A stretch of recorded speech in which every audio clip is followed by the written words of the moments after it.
এই ঝুম্পা চিকুম চিকুম বেও ঝুম না, এই চোরের আন্তর্জাতিক অ্যানথেম গে কিছুতেই আজ একটা বড় দাও মারতে হবে।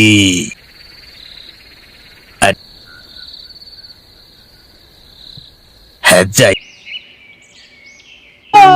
ওগো ওগো তুমি কোথায়? এইদিকে এসো, তাহলেই বুঝতে পারবে। কাঁপছো? আমি তো বুঝতেই পারছি না বউ। চুরি করে নিয়ে গেছে। হায় হায় হায় হায়, এ কি বিপদে আমরা আমাদের সংসার চালাবো। করা যায়? হায় হায়, আমার এত শখের হারটা। ওগো আমার এত শখের হার, আমি সারা ঘর তন মুখ পোড়া আমার হাতটাকে চুরি করে নিয়ে। আমাকে বাঁচান।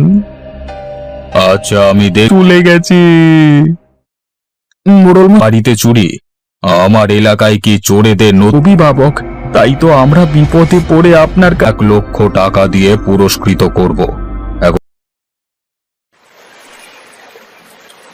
হ্যাঁ রে, বউ ছেলে মেয়ে নিয়ে এগুলো নিয়েই বাজারে যাই। সে না হয় যাব, ভালো দরে বেচা যাবে। বাজারে ইলিশের অঙ্কে চলে যাব। এখন গঞ্জের হাটে সারা রাত। মাছগুলো তো অনেক সুন্দর। কি সুন্দর দেখা। এই নে তোর মাছ। দেখ, আমি 400 টাকার কমে এই মাছ জন্যে মানুষের ভালো করতে নেই। মানুষের ভালো তো আমাকে। না মানে হয়ে গেছে, এর থেকে বেশি দেরি করতে গেলে অতি লোভে তাঁতি নষ্ট। দেখা যাবে ও করে ইলিশ মাছ পাওয়া যায়। আজকে আমাদের ভাগ্য ধরা কমিয়ে দিয়ে রাতের বেলায় মাছ ধরাটা প্রতিদিন মাছ ধরা শুরু করব। মধ্যে মাছগুলো সব কি করে বিক্রি হয়ে গেল। টাকা জমাচ্ছি মায়ের চিকিৎসার জন্য।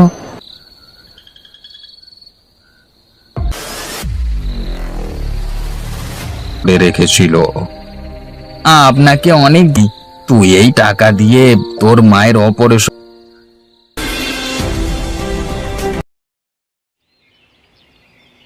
প্রাচীন রীতি রয়েছে, আপনি কি আমাকে সেই সম্পর্কে পালন করো, তাহলে গ্রামের সবার সম্মান পাবে। গল্প রয়েছে, যদি তুমি আশা করি এই রীতি আমাদের গ্রামের জন্য নতুন। এই মাংসের গন্ধ দুদিন ধরে এই ধরনের গন্ধ পাইনি।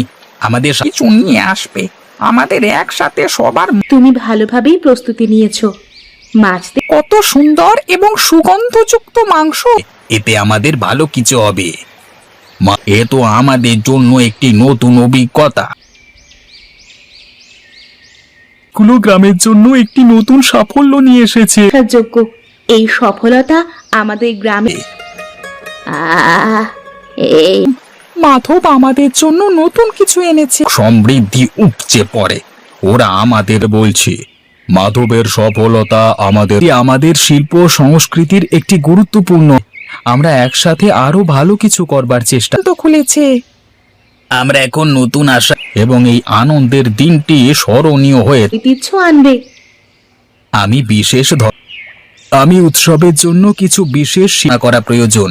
আমরা কি কিছু বিশেষ আয়োজন আনন্দ করি এবং উৎসবে যোগ দিতে উঠেছে। এটি আমাদের কাছে আনন্দের। আজকের এই মাছগুলো বেশ বড়, পাকা মাছ মনে হচ্ছে। বলো না কত টাকা লাগবে। আমার কাউকে কাটতেও দিই না। আরে তুমি বিনা কারণে ওদের মারবো না। মাছ বিক্রি করতে পারো, এতে কারোর কোনো। হায় রে, এ কি সর্বনাশ হয়ে গেছে। হ্যাঁ রে জগাই, হবে রে। এই জমিটুকু পুরোটাই বর্ষার পানিতে ডুবছা নিয়ে না খেয়ে মরতে হবে রে। সার পানির নিচে তলিয়ে গেল, আগে সবটা ডুবে গেল। চলে যাই, নয়তো কখন যে জল আরো বেড়ে যায়। তোমার আবার কি হলো গো?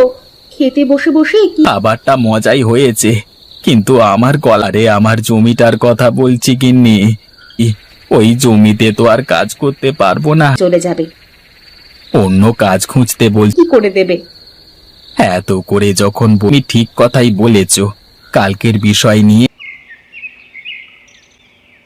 কাজ না করলে যে বউ বাচ্চা নিয়ে না খেয়ে চারিদিকের সবকিছু যে পানিতে তলিয়ে গেছে, তা তো ভাবে না খেয়ে থাকলে তো গরুগুলো একেবারে শুকিয়ে জমি তলিয়ে গেছে। এখন গরু ছাগলের জমিতেই ঘাস নেই, কারণ সবগুলো জমি। তাছাড়া আমি শুনেছি ওই দক্ষিণ বলছেন মোড়ল মশাই, সেটা তো এখান থেকে আগে আগে ঠিক আছে। তুমি এই অসময়ে বউ বাচ্চা নিয়ে কোথায়? তার মানে হলো না খেয়ে বউ বাচ্চা নিয়ে তো ভাই ঠিক মতো বলতে পারবো না, তবে যতদিন সে কি তোমার কোনো একটা কাজের ব্যবস্থা করে দিতে? কিন্তু যেখান থেকে ঘাস আনতে বলেছে এভাবেই সংসারে কষ্ট চলছে, এখন একটু কালকে দেখা যাবে। তা আজ কিছু রান্না পানিতে একেবারে তলিয়ে গেছে, সেটা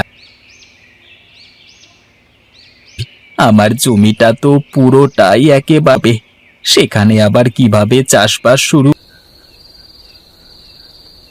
আরে গিন্নি, অনুমতির কি আছে?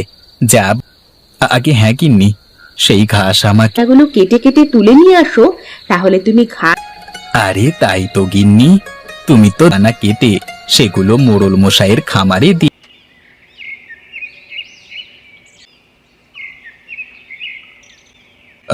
আরে জগাই, তুমি তো দারুণ করে। আগে ঠিক আছে মোড়ল মশাই,